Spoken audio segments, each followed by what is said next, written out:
자, 이번 시간에는 관성좌표계랑 관성력에 대해서 하겠습니다. 관성좌표계는요, 쉽게 얘기해서요, 관성의 법칙을 만족하는 좌표계 얘기합니다. 즉, 관성의 법칙을 만족하려면요, 시그마 F가 0이라는 말이죠. 그 말은 정지하고 있거나 또는 등속 운동을 해야 됩니다. 등속도 운동. 자, 그 말은요, 관찰자가 자기 자신이 정지해 있거나요, 아니면 일정한 속도로 움직이는 좌표계를 얘기하는 겁니다. 자, 그러면요, 참고로 비관성 좌표계는요, 내가 가속하는 좌표계예요. 자, 예를 들어 볼게요. 자, 트럭이 가만히 있다고 쳐봅시다. 제일 처음에는. 그럼 내가 위에서 이 공을 이제 아래에서 위로 이렇게 던지면 위로 갔다가 아래로 내려오면서 내가 다시 받을 수 있죠.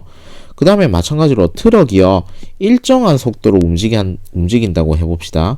컨스탄트로 움직여도 나도 일정한 속도로 가고 있고 내 손에 있는 나도 일정한 속도, 내 손에 있는 공도 일정한 속도로 가고 있기 때문에 내 기준으로는 이렇게 등속 운동하는 게 다 캔슬레이션이 돼가지고 정지할 때랑 마찬가지로 위로 갔다가 아래로 가는 이 상황만 남게 되죠.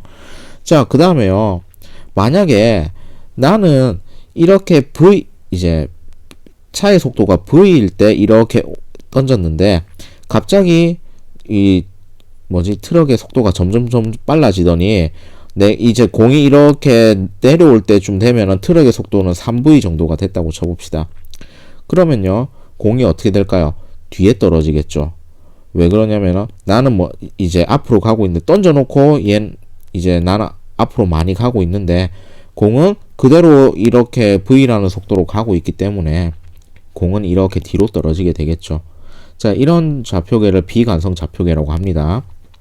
그 다음에 이 그림을 조금 설명하자면요, 관찰자의 상태가 중요합니다. 트럭 위의 관찰자는요, 얘가 등속도로 움직이든지 정지하고 있든지요, 공도 나랑 같은 상태이기 때문에 이렇게 올라갔다가 내려오는 거는 F는 ma, 즉 중력장 운동으로 설명이 가능합니다. 자, 그 다음에요, 이번에는 지면에 있는 관찰자가요, 정지하고 있는 차를 보면 얘도 마찬가지로 F는 ma 갖고 설명이 가능하고요, 차가 일정한 속도로 움직인다 하더라도 이렇게 사람도 V, 공도 V의 속도로 이런 식으로 초속도로 가지고 있기 때문에 얘는 초기 조건으로서 역할을 못하죠. 그래서 위로 갔다가 아래로 가는 F는 ma 가지고 설명이 가능합니다. 그래서요, 관성좌표계는요, 정지 상태랑요, 등속도 운동하는 상태를요, 구분하지 못합니다. 두 경우에 모두 다 F는 ma로 중력장 운동으로 모두 다 설명이 가능한 좌표계를 관성좌표계라고 하고요. 우리는 대부분 관성좌표계를 다룰 겁니다. 근데 물리2에서는요, 관성력이란 걸 도입하기 위해서요, 이런 관성좌표계랑 비관성좌표계를 도입을 한 겁니다. 자, 관성력은요, 가속좌표계, 즉 비관성좌표계의 가속효과로 도입되는 가짜힘입니다. 가짜힘. 자, 예를 들어 볼게요. 밖에서 정지한 사람이요, 버스가 가속도 A로 움직이고 있으면요, 버스 손잡이가 어떻게 되나요? 이런 식으로 비스듬해지는 걸 볼 수가 있죠. 자, 그러면요, 이렇게 질량이 있으면요, 이 버스 손잡이에 작용하는 힘에 대해서 분석을 해봅시다. 작용하는 힘은요, 아랫방향으로 mg가 있고요, 실이 이렇게 텐션으로 잡아당기고 있을 거예요.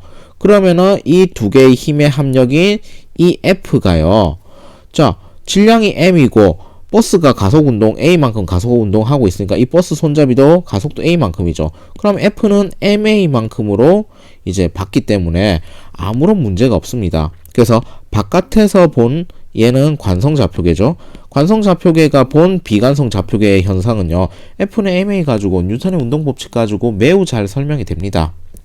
근데요, 두 번째 상황은요, 버스 안에 타고 있는 사람이 봤을 때 이 똑같은 상황이요, 바깥에서 보는 상황이랑은 전혀 다르다는 얘기입니다. 자, 버스가 이런 식으로 가속 운동을 하고 있으면요, 바깥쪽에 있는 사람은 F는 ma라는 식으로 이 현상이 매우 잘 설명이 됩니다. 근데요, 자, 보시면요, 여기에 이런 버스 손잡이가 달려있고 아랫방향으로 mg만큼의 힘이 작용하고요, 이 방향으로 텐션만큼 힘이 작용한다고 칩시다. 그러면요, 합력으로서 이 방향으로 F만큼으로 힘이 되는데요.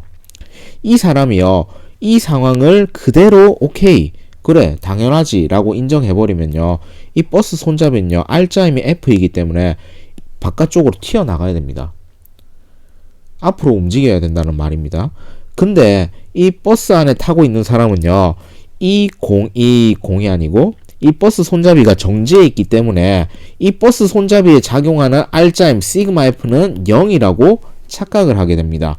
그러려면 어떻게 있어야 되냐면요, 자, 마찬가지로 mg만큼이죠. 그 다음에 텐션만큼 이렇게 있었어요. 그 다음에 합력이 이 방향이죠. 그러면요, 이 사람은 이 F라는 힘을 없애주기 위해서 반대 방향으로 뭔가 F-라는 힘이 작용한다라고 착각을 하는 겁니다. 다시 착각을 한다고요. 그래서 없는 힘을 있는 힘처럼 여긴다라는 겁니다. 그래서 그런 힘을 관성력이라고 합니다. 관성력을 수도포스, 가짜 힘이라고 합니다. 자, 그래서요, 관성력은요, 실제 존재하는 힘이 아니기 때문에 힘의 가장 이제 특징이 되는 거, 작용, 반작용에서 반작용력이 관성력은 없습니다. 그렇기 때문에 얘는 가짜 힘으로서 비관성 좌표계에서 위치하고 있는 사람이 이러한 관성력을 도입해서 자기의 상황을 합리화시킨다라는 겁니다. 이게 뉴턴의 운동 체계가 가지는 가장 이제 대표적인 좀 뭐랄까 설명이 안 되는 사례. 그래서 관성력이라는 가상의 개념을 도입해 가지고 이 문제를 해결한 겁니다. 그래서 뉴턴이 만든 운동 법칙은요, 관성 좌표계에서만 성립을 하게 된다라고 생각하시면 됩니다. 자, 그럼 관성력의 예시에 대해서 봅시다. 자, 버스에서 엘리베이터로 이제 바뀌었는데, 자, 사람이 이렇게 있고요. 여기에 체중계가 있어요. 자, 사람의 질량이 m이라고 하고요. 이제 엘리베이터가 정지해 있거나 또는 일정한 속도로 올라간다라고 가정을 하면요, 이 체중계는요, 땅바닥에서 쟀을 때랑 똑같은 내 무게만큼, mg만큼의 힘을 가질 겁니다. 자, 근데요, 이번에는 문제가 뭐냐면요, 엘리베이터가 위쪽으로 가속 운동을 한다는 겁니다. 그러면요, 바깥쪽에 이렇게 정지해서 이 사람을 관찰을 하게 되면요, 자, 질량이 m에다가 엘리베이터 가속도가 a니까 이 사람의 가속도도 a니까 위쪽으로 F는 ma만큼의 힘을 받으면서 운동하고 있네 라고 설명하면 끝입니다. 근데요, 이 안에 타 있는 사람이요, 이 상황을 그대로 인정해버리면은 자기는 하늘로 솟구쳐야 되죠. 근데 자기는 어떻습니까? 땅바닥에 그대로 붙어 있죠. 그래서 이 힘을 그대로 인정할 수 없다라는 겁니다. 그래서 이 힘의 크기는 같은데 방향이 반대인 F'이라는 관성력을 도입을 합니다. 그렇게 해야, 관성력을 도입을 해야 자기가 정지해 있는 이 비관성 좌표계에서, 가속 좌표계에서 정지해 있는 상황을 이제 그대로 받아들일 수 있겠죠. 그렇게 되면요, 요 체중계의 눈금이 어떻게 되냐면요, 자기 원래 무게에다가 관성력만큼 더해지게 되는 겁니다. 아랫방향으로 이렇게 힘이 되니까요. 자, 체중계는요, 참고로 얘기하면요, 이렇습니다. 사람이 이렇게 올라가서 체중을 이렇게 재면요, 이 사람의 무게를 측정하는 게 아니고요, 이 눌러졌을 때 여기에 대한 수직 항력을 측정을 하는 겁니다. 참고로 하시고요. 자, 그렇게 됐을 때요, 이 사람은요, 자기의 무게에다가 관성력까지 느끼는 겁니다. 실제 힘이 아니고요. 그래서 엘리베이터가 처음 출발할 때, 위로 올라갈 때는요, 몸이 무거워지는 느낌이 들어요. 자, 근데 이번에는 반대로요. 이제 엘리베이터가 아래쪽으로 가속도 A만큼으로 이제 가속을 하고 있습니다. 그럼 마찬가지로요, 바깥쪽에 있는 사람이 이 사람을 그대로 쳐다보면요, 질량이 m이니까 아랫방향으로 가속도 A를 받네. 그러면 F는 ma 가지고 설명이 가능하네 로 끝납니다. 근데요, 이 사람이 그거를 그대로 받아들이게 되면요, 이 엘리베이터 바닥을 뚫고 가야 되겠죠. 그렇기 때문에 이 사람은 어떻게 보냐면요, 자, 아랫방향으로 F는 ma만큼에요, 이제 그 힘을, F는 ma만큼의 힘을요, 상쇄시켜주기 위해서 위쪽 방향으로 F'이라는 관성력을 도입해가지고요. MA만큼으로 해서 이 힘과 이 힘을 없다라고 해가지고 이 사람이 그대로 정지해 있을 수 있다라고 착각을 하는 겁니다. 그러려면요. 체중계에 디스플레이 되는 값은요. 자기의 질량에다가 관성력만큼, 관성력이 근데 반대 방향이었죠. 빼주게 되는 겁니다.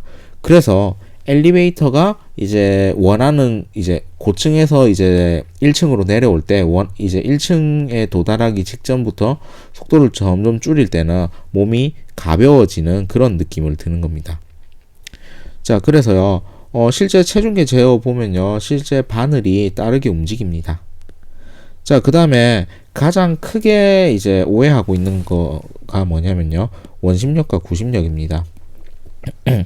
자, 원심력과 구심력 하는데 사람들은 원심력이라는 말을 더 많이 써요. 구심력이라는 말보다요. 그 다음에 생물학에서 원심분리기, 센트리퓨저를 얘기할 때요. 얘도 조금 잘못된 말입니다. 자, 왜 잘못됐냐면요. 자, 이런 겁니다. 차가요. 이런 식으로 코너를 돌 때요. 이게 원 궤도의 일부라고 생각하고 안쪽으로 구심력이 당연히 작용을 하겠죠. 근데 이 차에 있는 상황을 한번 봅시다. 차가 이렇게 있고요. 사람이 이렇게 좌석에 이렇게 앉아 있을 거잖아요. 사람이 여기 앉아 있어요. 자, 그렇게 되면요. 이 사람이 받는 힘은 이쪽으로 F 구심력밖에 없어요. 근데 자기는 어떻게 하고 있나요? 안전벨트 딱 매고 자기는 정지한 상태로 있기 때문에 이 힘을 인정해버리면요. 자기는 안쪽으로 밀리겠죠.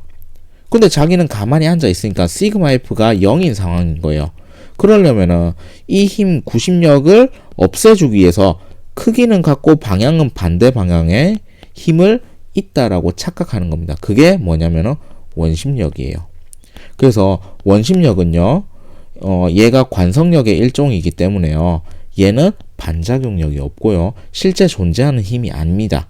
그래서 뭐 원심력이 작용하여 이런 표현들은 전부 다 틀린 표현입니다. 자, 그래서 오늘은 관성좌표계랑 관성력에 대해서 잘 알아봤고요. 그 다음에 관성력은 가짜 힘이기 때문에 반작용력이 없는, 이제 없을 수밖에 없다는 거.